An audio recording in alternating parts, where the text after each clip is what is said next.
No, Joanne. Okay. 6 o'clock, we'll call the committee of the whole meeting to order. Are there any additions or deletions to the agenda? Mr. Mayor, no additions or deletions, but we would like a change in the agenda. We would like to move the corporate services general manager report up to the first part of the agenda, as she has another thing she needs to attend to this evening. Not a problem. Thank you. I look for a motion to accept the agenda. Councillor Butcher, thank you. Discussion, all in favor? That's carried. Okay, any unfinished business? No, so we'll move to new business and ask Diane if she can make her presentation at this point in time. Yeah, Can I make a suggestion? What's that? Can I make a suggestion that we just do all the reports? Just flip those two, new business and reports. And then they're Nawaz and Garnet and all them are done. Yeah, it's a fairly short agenda, so there's no reason why we can't. Yeah. Any objections from any of the councillors? No objection. Okay. Randa, if you can share the agenda and the reports, please. Thank you. Okay. Go ahead, Ms. Paismeni, we're in your hands. Okay, thank you, Your Worship and Council. So my report's in there for you to read. Just a couple of highlights for you. So at the end of the year, we had 950,000 owing in taxes, which is actually a better position than last year. Just as an update on those two linear properties that we dealt with for tax arrangements towards the end of, oh my God, get my years right here, 2022 and January 2021. They've been sticking to their payment arrangements. So that is bringing down the taxes owed quite significantly. And one of them, the big linear property, will have a zero tax balance actually at the end of February. So they've stuck to their payment agreement following council's decision to write off some of those taxes a year ago, and we were successful through requisitions for both those linear properties, which we'll see in the final 2021 financial statements. So we did get some of the money back that was written off. So that was a big success, and they're getting their balances back to zero. As always, the penalty went on. It was actually a big amount of money for the January 1st penalty, which is 12% on all outstanding. That was $128,000.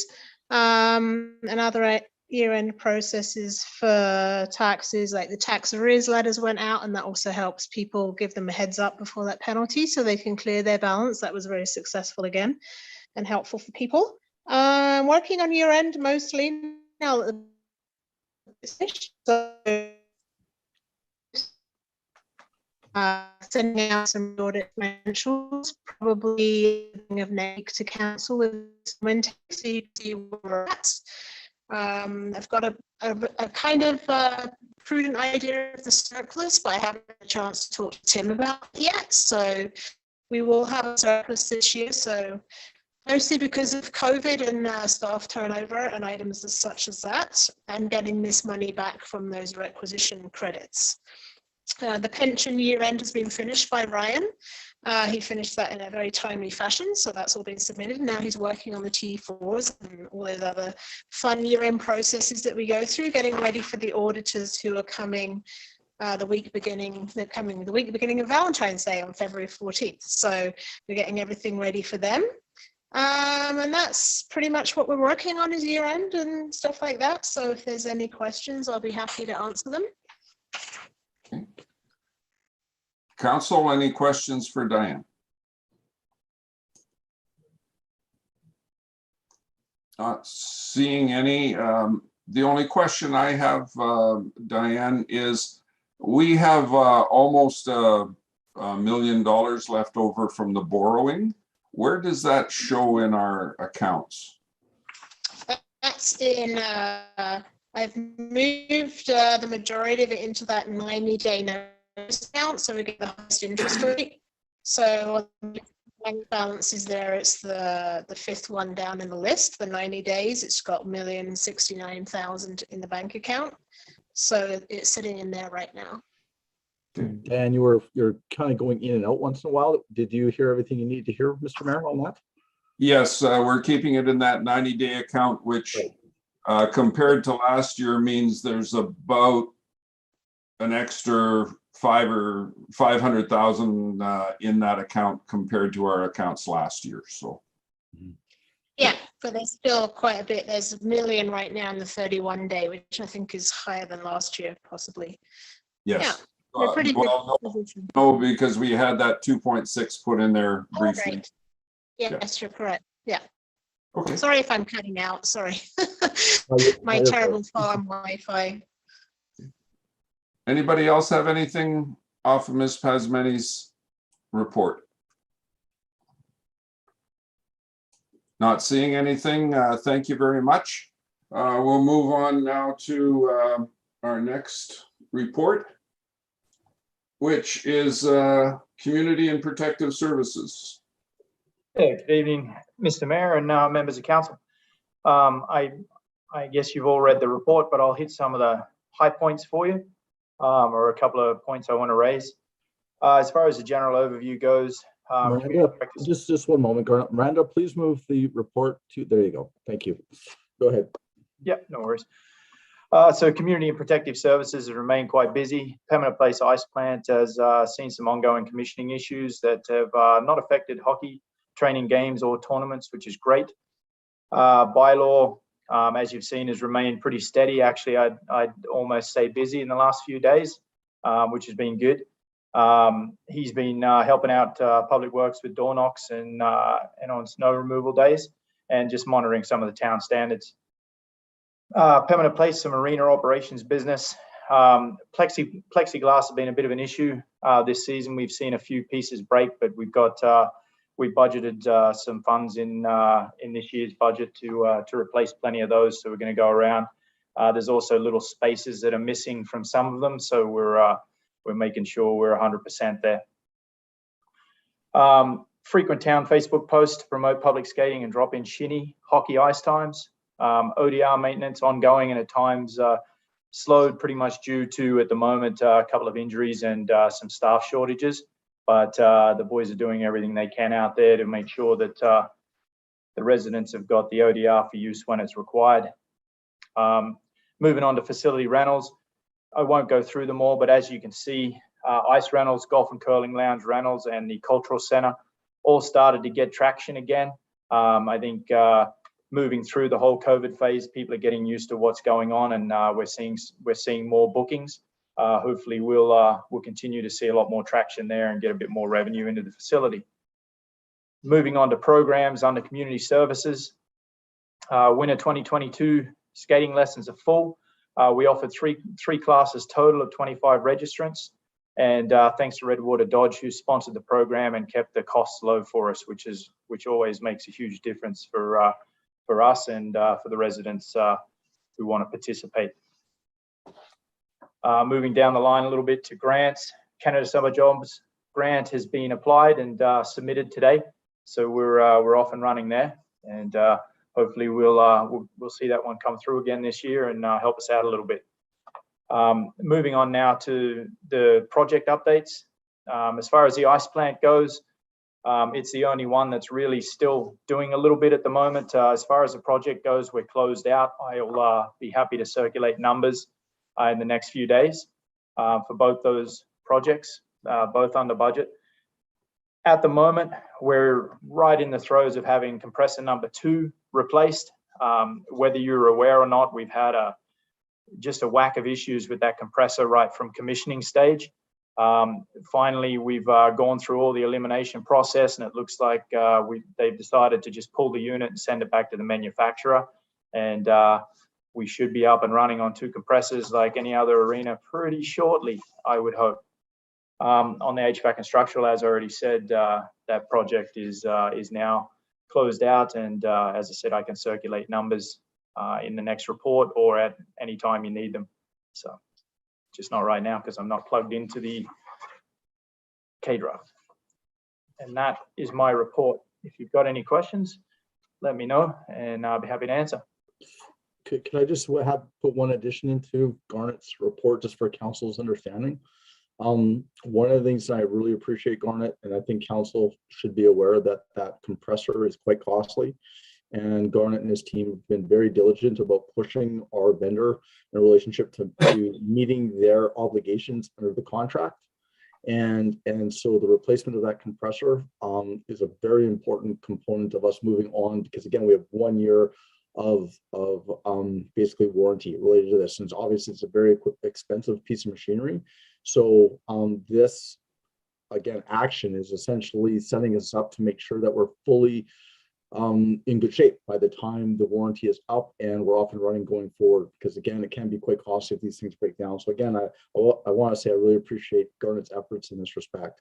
The other thing, I think, with all of everything that Garnett said in this report, I do want to just echo that we are still going through COVID times, and I give him and the team a lot of credit for, it was only a few months ago, we were at the REP program stage, not understanding where we would be, thinking that, the rink might be closed down, really faced with a lot of challenges. And as we look through this report and see all these good things going on, it says a lot about the resilience of the team and the efforts and work that they've been taking on. So I just want to say thank you, but just thought council should be aware of that warranty issue that we had. So thank you, Garnett.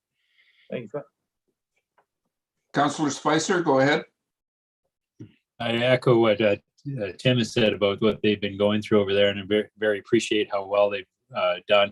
The other thing is I want to say about Garnett too, is we appreciate that you're under budget. We've seen the city of Edmonton and other places never seem to be on budget, and we appreciate that as well. It's the work that was done to make sure the budget was going to be correct the first time and not have to have additions later. Appreciate that a lot. Thank you, Councillor Spicer. Any other comments from council? What the Councillor Spicer said. Okay. The question I have, Garnett, on HVAC is it was a lot of years ago that they used to have something that was up on the roof that moved some air around.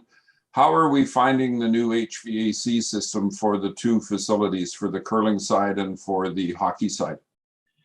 Yeah, Mr. Mayor, actually, to date, they've been fantastic. We obviously had some commissioning issues with something of that size.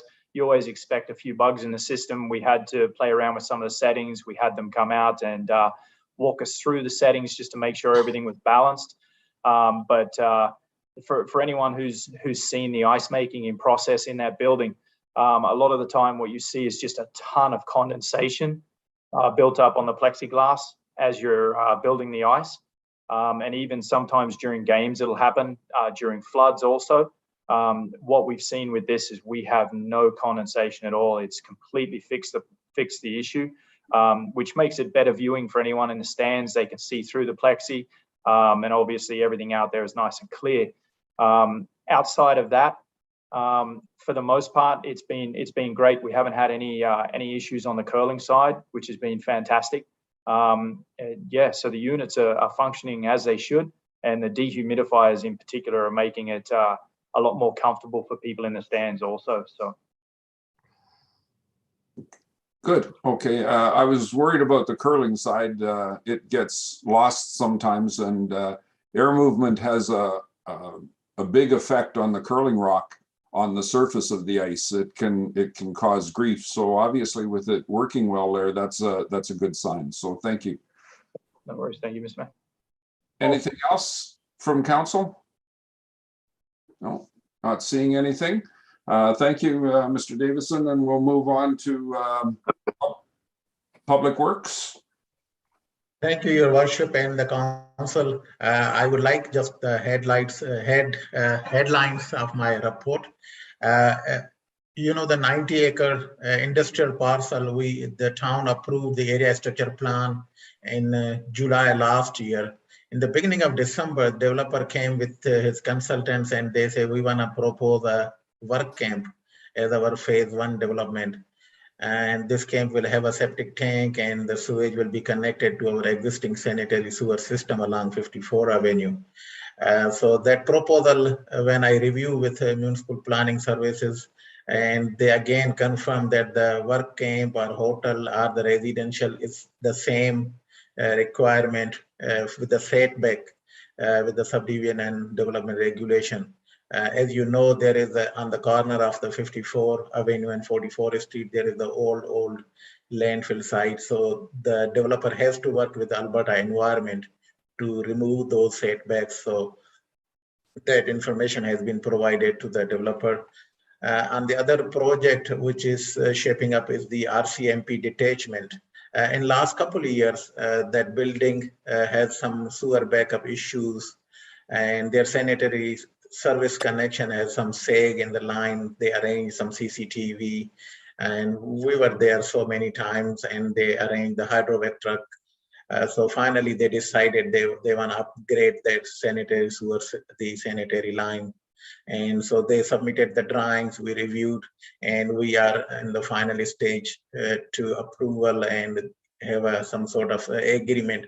So that because there will be some off-site work to connect with our manhole, and we are working with Associated Engineering and to finalize everything so that they can start the project hopefully this year. As per our capital project budget approved in December, the snow blower and upgrade our tractor. So RFQ has been received from 3 different dealers, and we are in the process to review this week and to make a final decision. So as Garnet was talking about the capital projects, yes, we completed all our capital projects and finished all the invoices and everything provided to the corporate services so they get ready for the audit purpose, but all the projects came within our approved budget. The main item on my report is, as you know, that since the December and this month with the weather changes, the public works crew is busy every day. So the snowstorm, freezing rain, warm weather make the streets at hard drivers and residents. These are things that are not in the town's control or anybody's, the Mother Nature. And the amount of the snow we had in December, January is so much. And I know we have done so many times in last 2 months to haul out from the residential streets. And it's still, the crew is busy clearing the main priorities, all the major street sidewalks are cleared.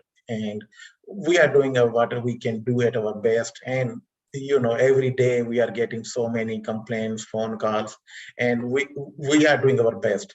And I think if we compare with other summer towns, we had some discussion with our local regional towns, and everybody is in the same boat, but we are ahead of time because look at our streets on the priority 1 and 2 is so clear and clean, and people have a very easy access to drive around. The cold and freezing temperature, especially in December, January, very problematic with especially the trailer park. And there were some of the trailer units, their water line froze and their meter broke. And one of the commercial property in our downtown area has the same problem. And so in the beginning of January, we replaced 4 or 5 water meters.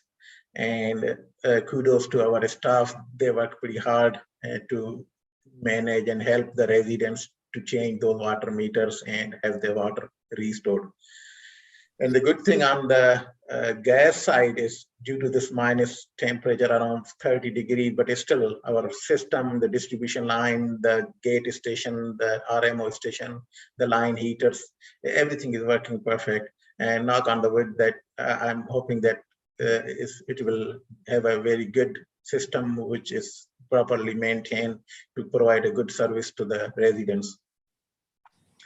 The truck fill operations, in 2018, we did this operational agreement with Sturgeon County, And with the new system installed, I think that a lot of people are taking the advantage, and it's a good system. And only the last year, we sold almost 23,000 cubic meter to our truck fill customers. I think it was a very good deal to make arrangement with Sturgeon County, and a lot of people coming, especially in the winter time. It's -30, but you can see a lot of trucks coming to get the water.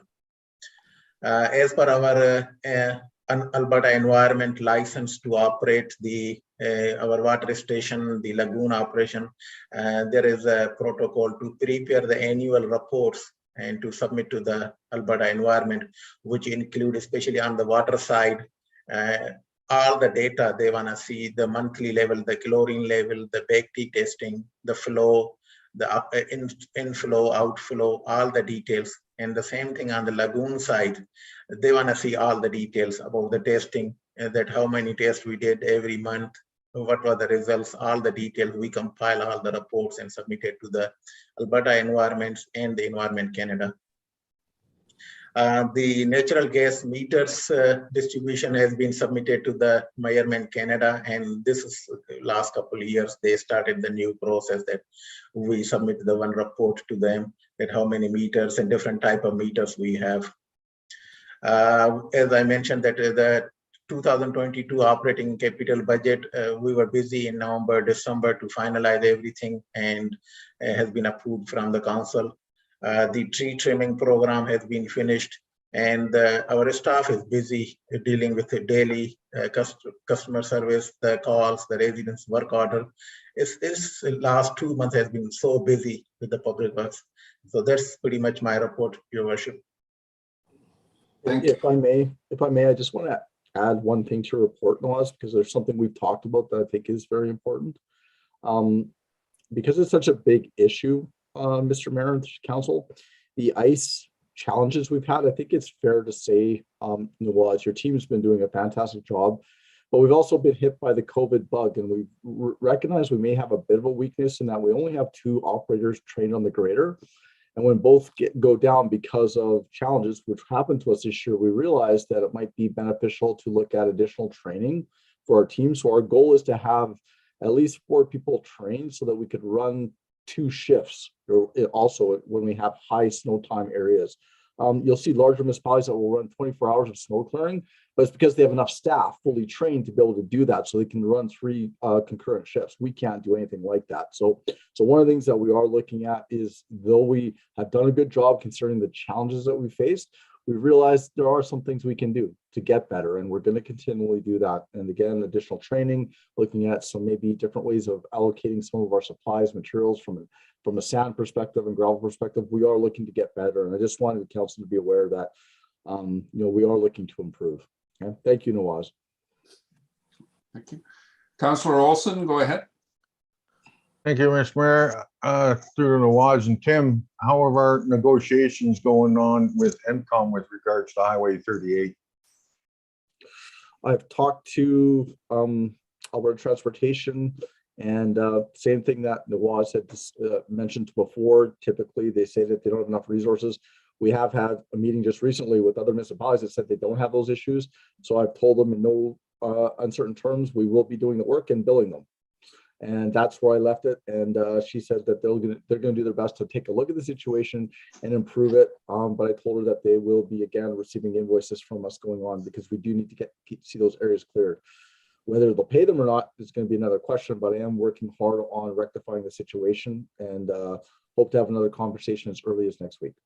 Okay, yeah, because I mean, out by my place here, I mean, it's 5 or 6 feet that they haven't touched, and Nawaz, course, I've asked you so Nawaz was given direction to clear that off. Nawaz, what's the status of that right now? okay. Nawaz? Your Worship, yeah, and Councillor Olson, yeah, we planned last week to start the hauling out the snow between the 46th Street all the way up from the Dodge dealer east of the up to the east and the 46th, both sides, because there is a more residential areas and they have a problem. And we planned last week, but again, the weather changes so much, and with our own street, so crews busy, but we are planning to spend couple evenings, probably starting at 8 till midnight, or in the The reason is because of the traffic. We have a limited resources to haul out those portions. So we are planning probably this week or next week, we will haul out. I know the MCON will not be, because couple years last I had the experience. I talked with them, MCON and the Alberta Transportation. Every time their excuse is, oh, we don't have the resources. But this time we will do and send out the invoice, and we will see. Okay, no, I was just wondering, it just, I mean, I'm used to the puddle at the end of the road in the spring and everything, but I mean, we're at the end of January, and of course with the weather, I mean, I can't complain about that either, but there is quite a bit that they haven't done. So, but thank you both. You know, what we've recognized, Councillor Olson, is at some point, we just have to take control of our own destiny, in a sense, in that if it gets really bad and it's becoming onerous on our residents, you know, we can complain to the province, as I've done, and state our case. But there comes a point where we just have to get the work done. And Noaz and I have talked about that. We will get that cleared up, and then I will begin negotiations on invoice payment. But we just want you to be aware that we will take care of this in short order. Okay. No, I've had a few residents in the area. Yeah, I understand. Yeah.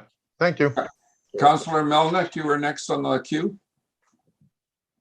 Yeah, I would just like to tell Nawaz and his team they're doing a great job with the crazy weather we've had, and I think they've been doing great. And I was just wondering if he's having a lot of problems or how it's working out with plowing the streets. Are a lot of people moving their vehicles for you and everything's clear, or?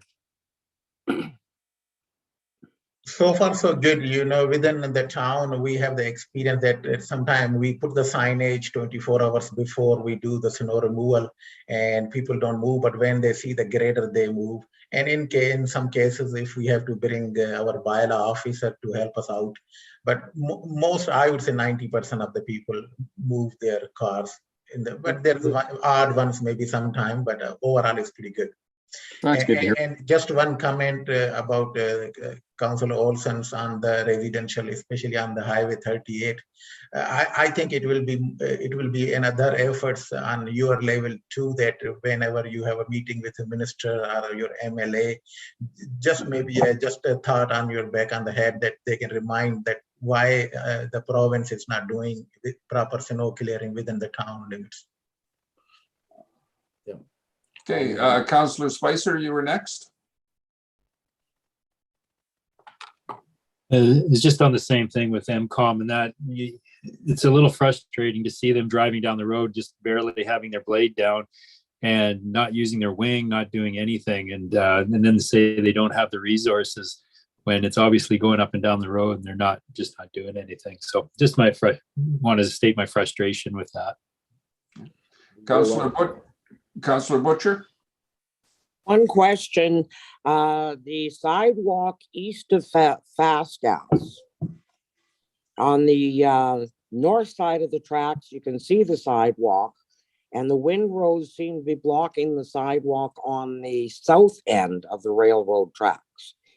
People are walking across Fast Gas's parking lot or on the road because I know the snow is melting and there's an awful lot of water. Is there any, and this is being always, every year the sidewalk looks like that. They pile it and all that, and people end up walking on the street. And it kind of upsets me because I did have a resident call me and say, you know, the north side sidewalk, the north side of the tracks is so icy and slippery.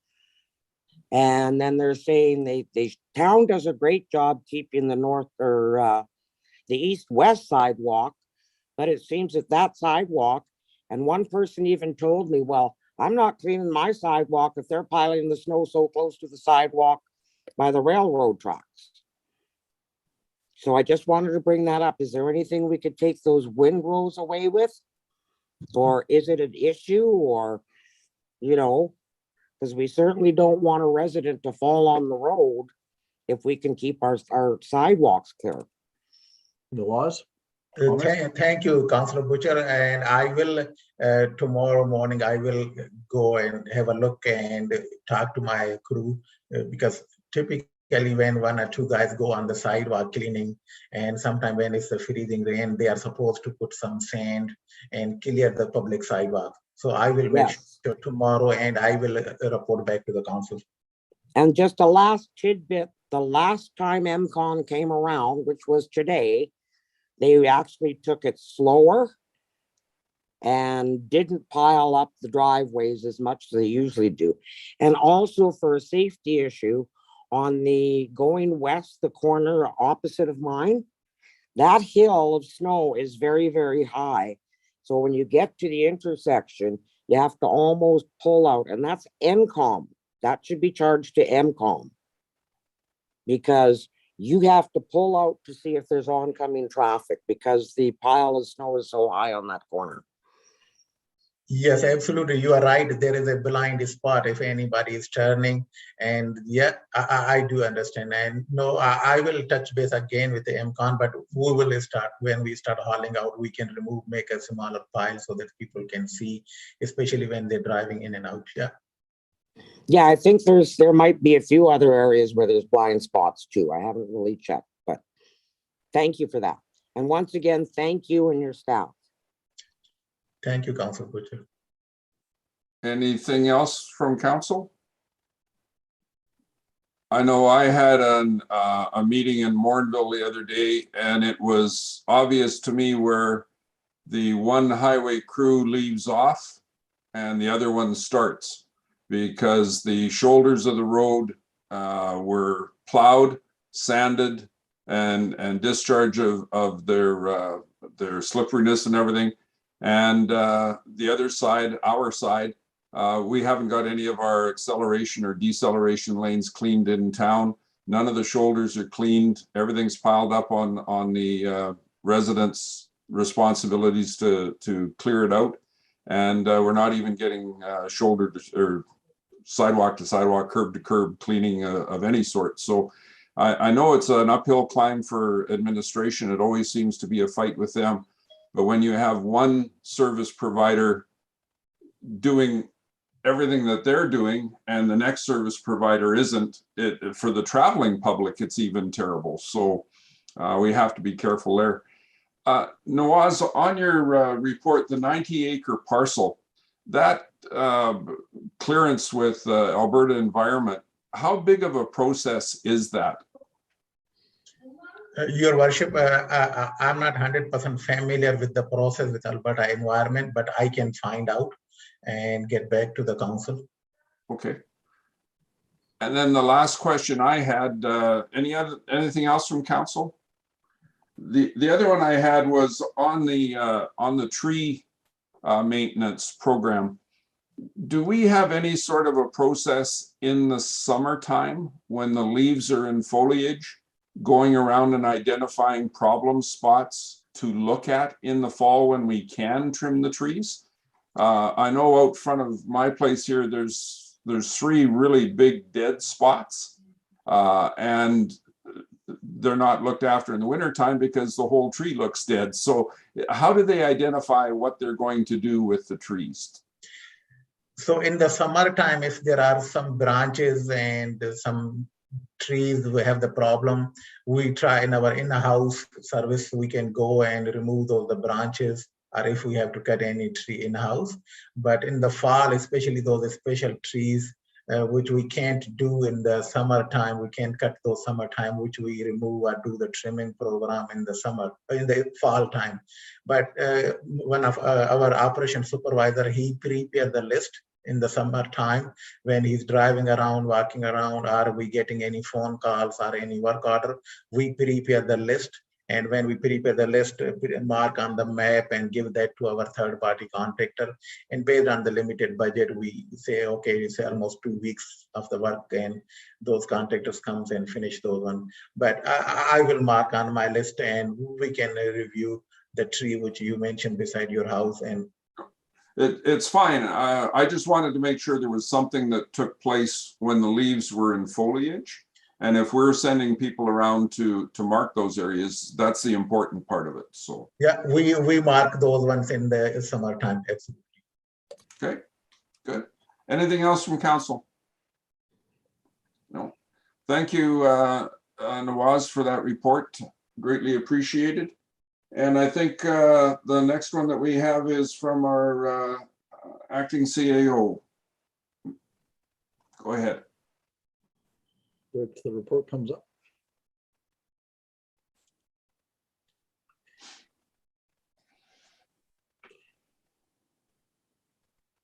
Miranda, can you share the report, please? Yes, I am. I'm just have too many things open right now to be able to share it. So one moment. Taking a minute to load. To just maybe start off before the report comes up, the first item on the agenda is obviously the CAO search. So we have had a competition out for some time. It closes on the 28th.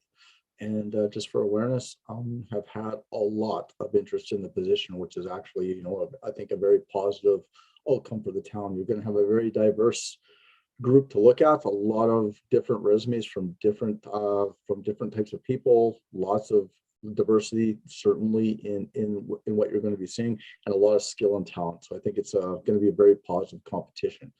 I did want to provide you with a little bit of the process that I've outlined for you. As you know, we did have a workshop to talk about CAO attributes. And in that workshop, I talked to you about the process that I'd be taking on.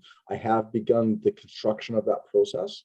The first part of that process, obviously, is going to be taking all of the candidates and all of the resumes. I'm going to be breaking them into basically strong fit, medium fit, and low fit, depending on the attributes that you outlined for me as what you deem were important. So again, it's all about your decision, nothing to do with me. I'm just sorting them for you.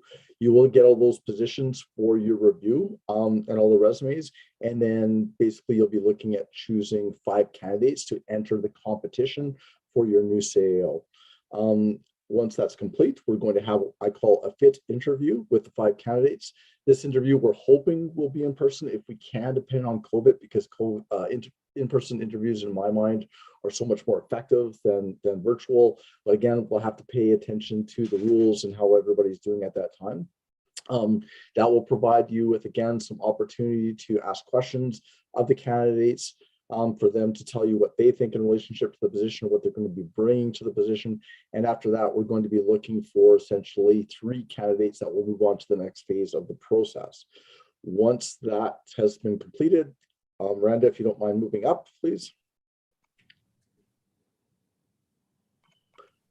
Okay, thank you. Once that phase is completed, it's the basic interview phase. What we're going to have then is basically the candidate presentation phase. And so each candidate is going to be given an opportunity to spend 45 minutes with you making a presentation on essentially what they're going to be bringing to the town of Redwater in terms of positivity in relationship to being a CAO. The framework is going to be basically them telling you about what they think in relationship to the council-CAO relationship and what will look successful, thoughts on organizational culture, again, something that you deem that was very important when I came on, something that we've worked hard on. We want to continue that momentum. They're going to speak to you about their leadership philosophy. Again, what does a CAO success look like? What's their goals for a year? What's their goals in the long term? What kind of things do they think they'll be bringing to the table that will, again, generate success for the town of Redwater? And then, again, what we want to hear from them is their articulating of a strategy in relationship to moving you forward. And what I would suspect here is them linking your strategic goals, your strategic priorities to a bit of a plan. So there'll be that 45-minute presentation, and then again, some Q&A, some time for some feedback from you as council and more opportunity for questions. Once that part of the process is complete, you have a choice. You can either say, we believe we have the right candidate, or we go to basically a 4th phase, which would be essentially direct interviews, again, with the 2 individuals if you choose to go further, if you're not sure about the choice at that time. What I would recommend is after we've had gone through the 3 processes, we will have a council workshop to, again, have some opportunity for you to discuss, debate, kind of chew on the information that you saw and get down to making a really strong decision in relationship to this position. So again, really, the process is going well. I will be rolling out some questions for you over the next coming weeks in relationship to things that you might want to ask. You may have some thoughts for me in relationship to what you'd like to ask of the candidates, and we'll be preparing for the interview phase of the process. Land use and economic development position update. As you're aware, we have advertised for another position. This is a combined position of land use and economic development skill sets. A very difficult position to possibly hire, but I think we're going to do a great job on this. Usually what you'll get is you'll get somebody who's maybe strong in planning, but doesn't maybe have a lot of economic development experience, or vice versa. Somebody has a lot of economic development experience, but doesn't have the land use planning component. As stated before, we're willing to put the time and investment into training this individual. And I do believe that the town will be in a much stronger position from that economic and planning perspective if we have somebody that has expertise on both sides. Again, we have some very strong candidates. It closed yesterday, and we are planning on interviews as early as next week. And I hope to have somebody in place dependent on their ability to be able to, if they have a current job and they have to give some time for the employer to understand that they're leaving. I'm probably looking at least a month to 6 weeks before we have somebody in a chair. But I think again, I think we're going to have a very strong candidate in place for Redwater soon. COVID challenge. I just thought I'd bring council up to date on this. Again, obviously the public. Obviously, we're dealing with Omicron, and that's caused a lot of complexity for us as an organization. We have moved to split shifts in the office. We've taken additional steps in relationship to protocols for close contact situations, but we've been hit hard. I'm the perfect example. I'm sitting here COVID positive right now myself. We have another staff person in our rec area who's now been positive. We had people test positive last week in Public Works. We're being hit hard as an organization, as many are. We have taken some actions, again, additional contract staff support we've looked into. Again, we've implemented the split shifts. We've moved to virtual meetings, and we have some rapid testing protocols that are keeping us safe. I can't stress enough, it's just the way it is right now.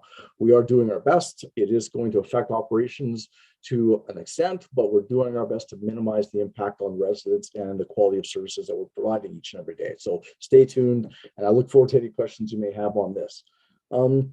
Strategic planning, just to give you an update, looking forward to this. As you're aware, we've made a great effort in integrating and showing the value of the strategic plan in this year's budget. We're going to be doing that again soon. And because council is new, we have a couple of new councilors on council this year and a new mayor. I'm looking forward to having a new strategic planning process with you, where we'll review your past strategic plan and look for any opportunities for maybe improvement or maybe some changes that you'll be looking for. We're going to be looking for probably a strategic planning session sometime in May. I think it's important to have your new CAO in place before we do that. So this could be delayed dependent on the timing of getting your new CAO. But again, planning for our future again through good strategic planning, it's coming. So moving on, our budget and brief and bylaw communication. We've been working hard, as you're aware, on communicating better with our public, tying again back to your strategic plan in relationship to communications with our and community connections. We're now in the planning stages of our communication efforts and getting much better at this. And as you're aware, we went over the bylaw brief with you last week. That's now going to be rolled out. We're planning on putting it on our Facebook page, on our website, and we're going to be looking at putting it into the utility bills over the next month. Obviously, the budget and brief is going to be coming out as well. Same type of similar situation. We're even looking at maybe printing some copies and leaving them in public places across town so residents can read the information maybe when they're out for dinner or maybe at Pembroke Place watching their kids play hockey. They'll have something to read about the town. And again, for awareness, we are looking at actually doing an update here shortly on ice conditions and snow clearing. So the residents again can have a better understanding of how we react to snow clearing, what our challenges are, maybe some of our limitations, and what we're trying to do better. So again, look forward to that maybe at the next council meeting. We have had, as you're aware, I brought this forward some time ago, our organizational structure change, moving to the 3-divisional structure, moving bylaw to community protective services. And I will say this now, the bylaw change is complete. The bylaw officer is now physically at Pembroke Place.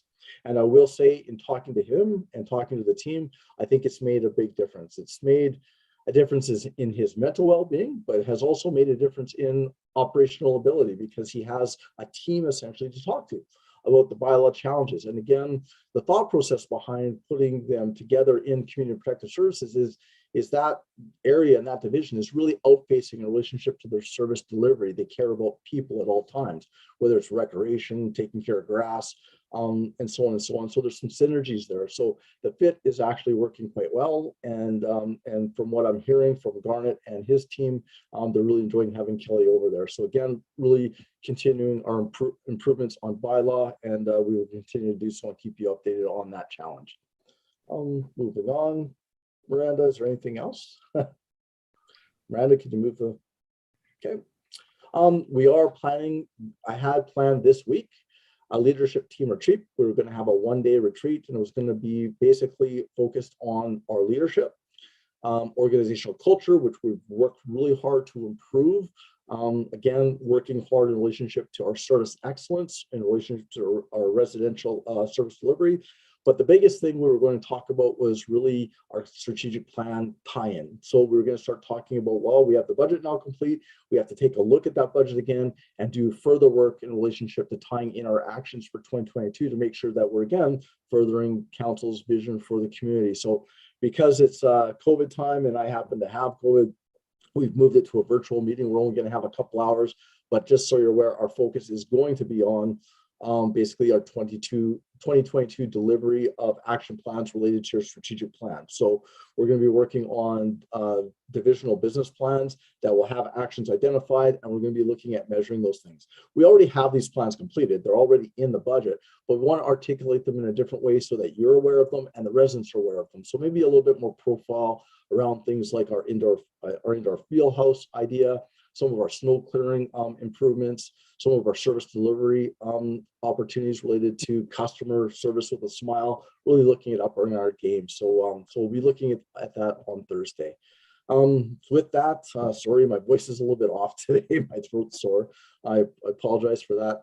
That's my update. So I open up the floor to any questions that you may have, Council. Go ahead, Councillor Butcher. Actually, Tim, I look very forward to always reading your reports.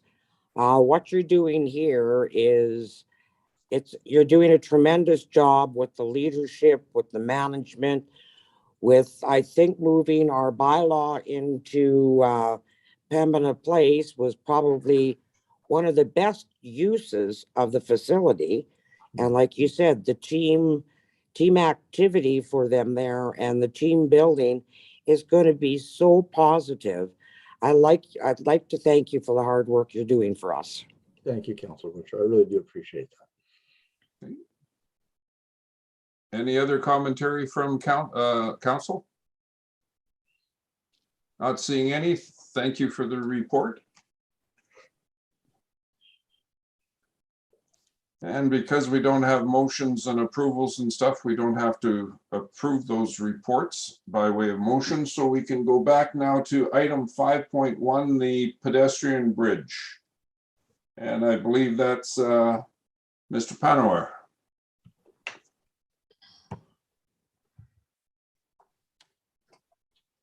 Thank you, Your Worship. And this is the project, this was the email communication we had during the end of November or beginning of December.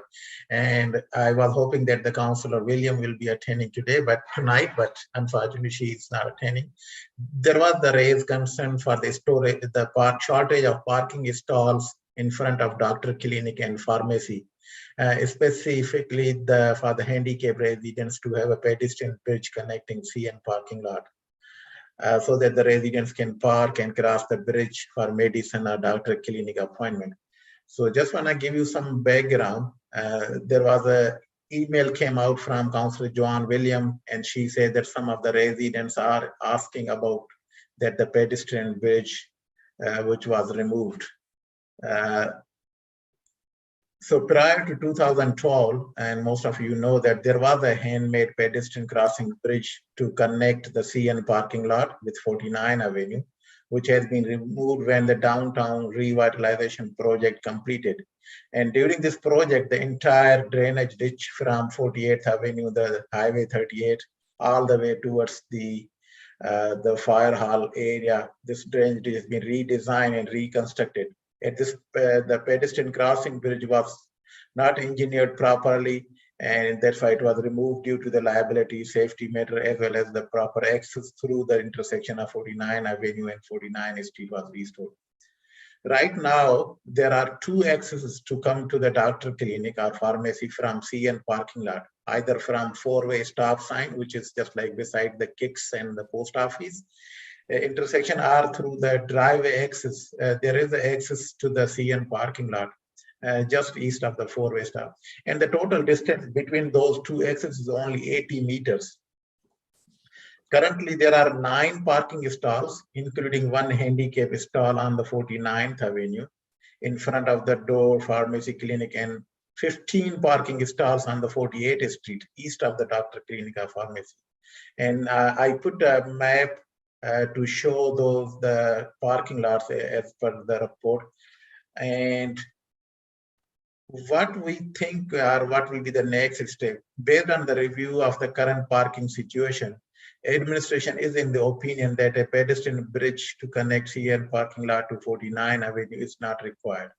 A pedestrian bridge would create another traffic issue with the pedestrian crossing between two streets and which are close to each other, and there will be no space for the vehicles to stop for the pedestrian due to turning traffic to the 48th Street or 49th Street. So administration would like to propose 2 options. So one option is to increase the number of handicap parking stalls from 1 to have 3 stalls, so that they will have provide the ability to those residents who have a mobility issue to park in front of the clinic or pharmacy. Also to have a passenger drop-off pickup zone where residents can be dropped or picked up and no one can park on the space. And I know when we have the handicap parking stalls, if somebody is not handicapped in parking, there is some sort of fine, and we can make sure that our bylaw officer keep an eye when he is cruising around the area. The other option is to engage the associated engineering to prepare the feasibility study for this pedestrian bridge and the road crossing and the estimated construction cost. Now, this is just information to the council. Now, I am available, or we can have some discussion if your worship you want. Councillor Olson, go ahead.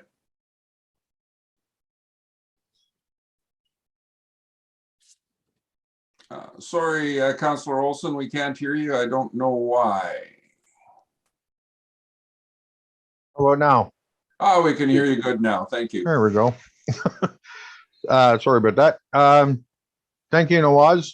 But that bridge, if I'm not mistaken, when we redid 49th Ave, if I'm not mistaken, it was like $200,000 to $300,000 to redo that bridge. That's why we obviously elected to leave it out after the reconstruction of 49th. So it's a fair buck. Just, I mean, to go from 2 4-inch pipes to, you know, an engineered steel girders and everything else. That was quite a bit of money at that time. Well, it's still quite a bit of money just to put a bridge across a ditch. Okay, thank you. Councillor Butcher, were you looking? Yes, I was, just to reiterate what Councillor Olson was saying. Yes, we have dealt with this before, and it was too cost prohibitive to do the bridge. I do like the idea of increasing the handicap parking and the pickup and drop off. I think that would be in the best interest and safety to our residents. Okay. Councillor Melnick, you had your hand up. You're muted. There we go. That's better. Thanks, Nawaz, for that. And I would like to say too that maybe option 1 would be the better option to consider, because I see lots of people there where the stalls are full and the elderly will pull up and they'll let them out beside the cars, or, you know, so to increase that for them to have spots there. And, you know, I have no problem parking over next to the hairdressers there on the angle parking, and or in the CN and coming through like the other openings, like you said. So I think option 1 would be a great idea. Okay. Councillor Cosby? I have to concur with both councillors there. I agree option 1 is probably the most feasible. Bridges alone are an expensive item for one. And there's, to me, I don't see no justification in an access right in the center of a road when you have one on both ends, and it's only what it is our same 80 meters, you know. So I highly recommend going with option one as well. Okay. Anything from your side, Councillor Spicer? Not really. I think a bridge in there would be nice, but 200,000 or 300,000, if it's even 100,000, it's still way too much money. It would look nice, a bridge over there, but and would be useful. But again, if you're able-bodied, it's not a big deal to park closer to one end or the other and walk over. And having the 3 stalls in there, I think that is the way to go with it. And for the most part, you see people respect them. So I don't think it'll put a whole bunch on our bylaw officer to monitor it either. Okay, go ahead, Councillor Olson. Thank you, Your Worship. So are we looking at 3 handicap and a drop off? So we're looking at taking up half of that parking area on that street for handicap and drop off, and only leaving 5 essentially for the 3 businesses that are along that front street right now. Yes, you are right, Councillor Olson, that originally we have 9 stalls. And if we make 2 more handicapped, and typically the handicap parking stall is a little bit bigger space-wise, and I mean the longer space-wise. The same thing will be the drop-off and pickup zone. So yeah, there will be 4 stalls, but I'm thinking that we can have 1 stall on the east side of the airport, so that we have a 1 handicap parking over there and 2 handicap in front of the pharmacy and the clinic and a drop-off zone. So 3 total will be taken out from the 9. And so there will be still 6, pretty much 6 stalls on the 49 Avenue. Okay. 1 handicap stall will be on the east side of the airport. Okay, that's good. That's what I was going to suggest on this picture here from GIS, where the white truck is, we could make that a handicap spot.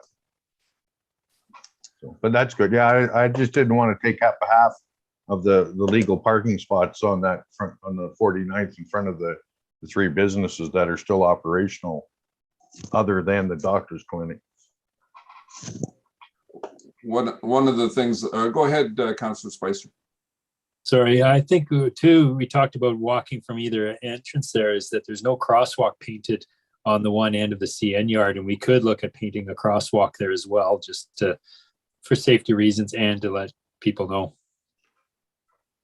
Yes, you are right, Councillor Spicer. Yeah, we are planning to, in this springtime, whenever the contractor will come to the line marking and stuff, we will make a pedestrian crossing on the access road from the CN parking. Yes. We would need a sign there too for eastbound traffic, just so they're aware. The 2 concerns that I had when I first saw this was, one, the fact that there are other businesses there other than the doctor's office and the pharmacy. And although one of them runs about the same hours that the pharmacy and the doctor's office runs, the other one has different work hours for Kicks on the corner. And I guess the Auto Parts and Yum Yums both have similar hours to the pharmacy, but we have to be careful that we don't restrict parking for those businesses as well. Have we done any conversation with any of the businesses at all? No, Your Worship, this is the first step. We prepare this information for the council to review. And then in the next step, we, in the summertime, before the summer, we will touch base with those businesses and let them know. But just I want to make a point that especially when it comes to the doctor clinic and the pharmacy, those are the residents who have some mobility issues to come and park. And anybody who's coming to pick up some parts or going to the restaurant, they should park on the CN parking area and just walk. Just my opinion. Go ahead, Councillor Spicer. Well, I think too is we can say that those handicap spots are for all the businesses along there too, right? It's a little far from Kicks, but it does help out the airport and it helps out the restaurant too.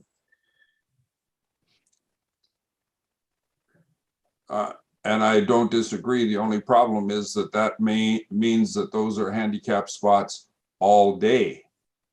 So when you have patrons wanting to go to Kicks after 6 o'clock at night, for instance, they're not able to park in those stalls unless they have the sticker that allows them to do that. So, but I Kix realize has that too, whole- Kicks that has whole- the sidebar too, so it's not as demanding. But go ahead, Councillor Butcher. Well, I agree with Councillor Spicer, because even for Kicks, there's a lot of people with mobility issues that go into Kicks. So I think he'd see it as an advantage, not a disadvantage. We just have to ask him. Yeah, that's the big thing, I think. So, anything else from council? Any direction, ideas? I like the crosswalk, painted crosswalk idea. I think that's really beneficial to everybody involved. And making more use of the angle parking on, that's what, 49th? That makes a big difference too, so. Okay. Okay, thank you, Your Worship. Okay. Through to Mr. Duhamel, I think council is looking at some sort of process that will use the existing crossing more and provide more parking across the way from those businesses as well. Okay, thank you. Nawaz, I think, has articulated a bit of a plan we have going forward. We've heard your feedback, and we'll respond shortly with, again, next steps in relationship to overcoming this challenge that we have on that street. Councillor Butcher, did you have a? Through to our CAO, Mhm. is this going to be like with the land use bylaw on parking stalls? Every business can have so many. Is the handicap, having 3 handicaps along that road, is that going to affect any businesses parking? It may. One of the things that we're going to have to look at as we look at the parking situation is basically what's the optimal situation going to be on that street in relationship to handicap parking, parking accessibility, and then we're going to have to dovetail that into the bylaw to make sure that we're either amending the bylaw or making sure that we're compliant in the bylaw. So it can certainly change things. We're going to, again, probably have to do a little bit of work in relationship to what we feel is the optimal situation. But again, a little bit more homework left to do on this, I'm sure. But we will, again, come back with, again, our finalized plan when we're ready. Go ahead, Councillor Olson. Yeah, Your Worship, through to Councillor Butcher and the CAO. If I'm not mistaken, our land use bylaw does not strictly enforce parking on the downtown core Okay. because of that. Because of the fact that they only have street front access, right? So the parking issue is not the same as, we'll say, like the Days Inn, as far as the parking issue goes.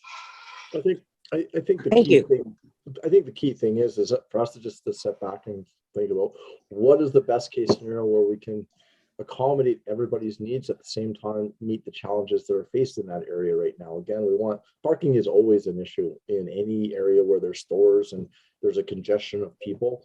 But I think with some good planning and maybe a few changes in the way that we have, again, crosswalks and things like that, I think we can find an optimal solution here. Won't be perfect, never is, but will certainly be an improvement over what we have. We can always look in underground parking too. Bigger than your house. One of the things that came up in this presentation that I think should get looked at is our traffic bylaw is 12 years old and needs to have a review down the road, not tomorrow, obviously, but if it's something that comes into play with this presentation, it certainly is something that's needing to be reviewed. Red tape taken Mr. out. Mayor. Yeah. Mr. Go ahead, Mayor, Mr. one of Miranda's under Miranda's task list, one of the things that she's taking on in 2022 is a bit of an inventory of all of the bylaws that we have today and some of our procedures procedures and few, and we're going to be a number of years for review, revision, improvement. Making sure that we don't have redundant bylaws, making sure that the bylaws are working for what we want. We've talked about kind of red tape reduction, so we are going to be looking at that. So it's in this. So I think whatever was afflicting Diane's the presentation has migrated over to yours, Mr. Duhamel. We missed some of that, but Okay. I'm understanding from what I heard that this is on Miranda's task list for a review process. It is. And it will be part and parcel of what we have, how good is it, and how effective can we make it? Yes. Again, if you didn't hear this, just to summarize, she is looking at basically inventorying our bylaws and kind of spot checking all of them over, say, the next few years. So again, just looking for improvements around bylaws and policies and procedures. So sorry about my internet connection. No problem. Things Anything aren't else? that good in Sherwood Park, I guess. Anything else from council?